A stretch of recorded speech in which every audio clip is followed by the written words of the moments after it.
कराची, पेशावर, कोयटा, इस्लामाबाद समेत मुल्क भर में मेडिकल और डेंटल कॉलेजेस में MBBS और BDS में दाखिले के लिए एंट्री टेस्ट का इनेकाद किया गया, जहां 1,67,000 से ज़्यादा तलबा ने इम्तहानात में शिरकत की। एंट्री टेस्ट के लिए मुल्क भर में 80 मराकज़ कायम किए गए थे। वज़ारत दाखिला की हिदायत पर इम्तहानी मराकज़ के एतराफ़ टेस्ट के औकात कार के दौरान मोबाइल फ़ोन और इंटरनेट सर्विस मुअत्तल, जबकि दफ़ा 144 नाफिज की गई थी।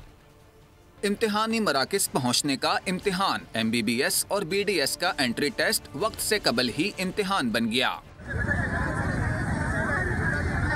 कराची में बदइंतज़ामी तलबा और वालिदैन के लिए वबाल जान बन गई। कोई दरवाजा फलांग कर तो कोई भागते भागते इम्तिहानी मरकज पहुंचा। 100 की तादाद में, हज़ारों की तादाद में देखें कि बच्चियां गेट को धक्के मार रहे हैं, ज़बरदस्ती कर रहे हैं कि हमें अंदर जाने दो, लेकिन उन्होंने अंदर से वो गेट बंद कर दिया।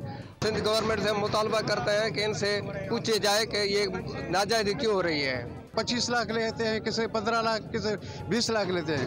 वो बच्चे चले जाएंगे। हम जो है प्राइमरी टीचर हैं, हमारे बच्चे कहाँ जाएंगे। वालिदैन भी बच्चों के हमरा ख्वार होते रहे। कतारों में घुसने के चक्कर में तलबा और वालिदैन के दरमियान तल्ख कलामी और तकरार भी हुई।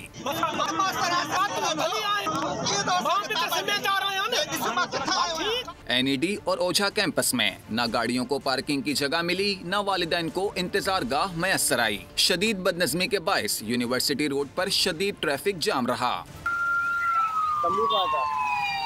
नकल की रोकथाम के लिए किए गए तमाम इंतजामात भी हवा हो गए। इम्तिहानी मराकज़ तलबा के हाथों लग गया। लाड़काना में इम्तिहानी मराकज़ के दरवाजे मुकर्ररा वक्त से कबल ही बंद कर दिए गए। उधर पंजाब में सरकारी और निजी मेडिकल कॉलेजेस में दाखिले के लिए 12 शहरों में 26 इम्तिहानी मराकज़ कायम किए गए, जबकि बलूचिस्तान से 5,806 और खैबर पख्तूनख्वा से 42,000 से ज़ायद उम्मीदवार इम्तिहान में शरीक हुए। सब्सक्राइब करें और बेल दबाएं ताकि कोई खबर रह न जाए।